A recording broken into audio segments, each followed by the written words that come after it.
मैं रांची झारखंड से हूँ और वहीं से मैंने स्कूलिंग भी करी है और MBBS भी वहीं से किया है, RMCH 86 बैच। और यहाँ मैं गुजरात में 2000 में मैं आई, हम दोनों हस्बैंड वाइफ आए। यहाँ पे हमने पहली पोस्टिंग हमारी अंकलेश्वर भरूच में हासोट तालुका है, वहाँ पे हुआ। CSC में हमने 4.5 साल वहाँ जॉब किया। फिर हम 2004 में यहाँ सूरत आए। पोस्टमार्टम तो ड्यूटी शुरू हो गई थी 2004 से ही मैं शुरू कर रही हूँ। CSC में थी तो वहाँ थोड़ा बहुत आता था पोस्टमार्टम, लेकिन यहाँ तो एवरेज 10 मान के चलो तो 2004 से मैं कर रही हूँ यहाँ पोस्टमार्टम। तो मतलब काफ़ी हो गया है, मतलब मोर देन 6000 ऐसा हुआ होगा 2004 से अगर करो तो।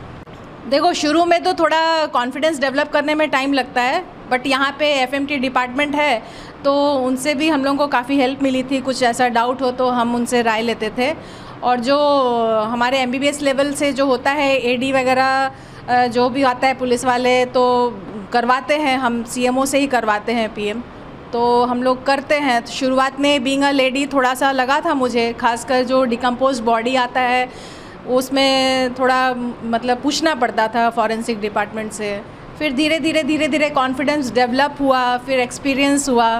तो अब तो काफ़ी एक्सपीरियंस्ड हो गया है इतने सालों से PM करके, 6000 से ऊपर। तो देख के ही हम बोल देते हैं कि भाई ये कॉज ऑफ डेथ है इसका।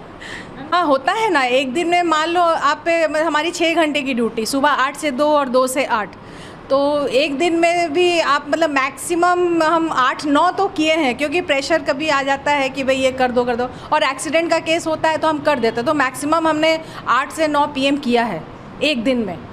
और सेकेंड हाफ तो अलग, जिसकी अलग ड्यूटी होती है उसका अलग भी 6-7, मतलब इवनिंग में भी 2 से 8 में मतलब मान लो 5 से 6 का हो ही जाता है।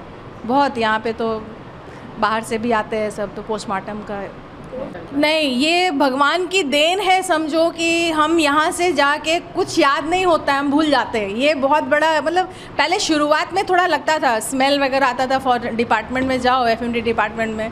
तो शुरुआत ऐसे भी देखो, हम लोग MBBS करते हैं ना, तो फर्स्ट ईयर में ही हम लोग को फॉर्मलिन का वो मतलब स्मेल आता है, मतलब एनाटॉमी डिपार्टमेंट में बैठा देते हैं और फॉर्मलिन का स्मेल लो तो वो आदत हो ही जाती है। फिर यहाँ फॉरेंसिक डिपार्टमेंट में हम गए, वहाँ PM रूम में, तो वहाँ भी बॉडी का स्मेल, डिकम्पोज बॉडी और फॉर्मलिन का स्मेल, ये सब शुरुआत में थोड़ा लगता था। घर जाओ तो बच्चे बोलते कि स्मेल आ रहा है ऐसा।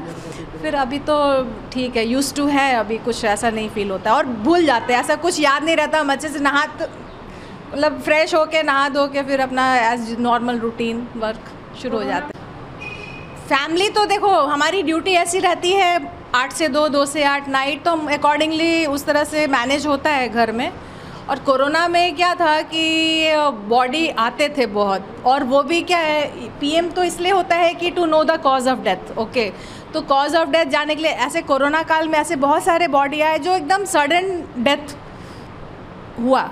तो सडन डेथ हुआ तभी उनको पेपर चाहिए होता है, उसकी कोई कोरोना टेस्ट भी नहीं होती है। As a protocol corona test होता है तो PM होना नहीं चाहिए, बट जिसको कुछ पता ही नहीं है क्या है नहीं है, उसके तो चाहिए, उनको कॉज ऑफ डेथ चाहिए होता है। तो उसके लिए हम लोगों को PM करना पड़ता था, तो PM करते थे। अब जो उसकी फाइंडिंग्स आ रही है, जैसे कोई अचानक सडन डेथ हुआ तो हम लोग हिस्टोपैथो वगैरह रखे।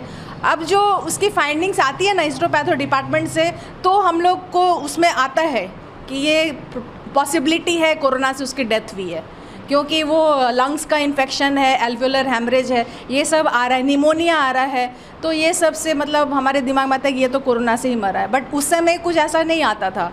उस समय सडन डेथ हुआ और फिर हमको PM करना पड़ता था। तो हम लोग कोरोना काल में भी समझो 1.5 साल तो किए ही। સતત 24 કલાક સમાચાર જોવા માટે ડાઉનલોડ કરો ETV ભારત એપ।